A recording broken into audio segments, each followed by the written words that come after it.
حسن راجل في الخمسينات سافر الخليج يشتغل علشان يوفر لأولاده مستقبل محترم.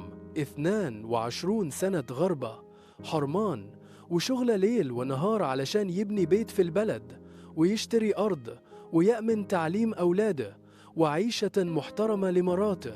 كل مكالمة فيديو كانت بتنتهي بكلمة واحدة من ولاده: خد بالك من نفسك يا بابا، إحنا مستنيينك. رجع حسن فجأة من غير ما يقول لحد، عاوز يعملها مفاجأة ويحس بفرحة الرجوع لحضن بيته. دخل البلد، راح على بيته، لقاه مقفول وساكت. استغرب، دخلوا البيت بالعافية، ما صدقش اللي شافه.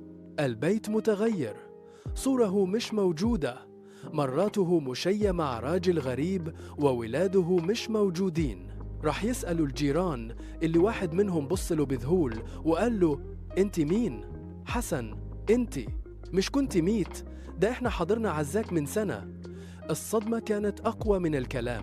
راح يفتش في الأوراق، لقى شهادة وفاة باسمه، موقعة بأسماء أولاده. السبب؟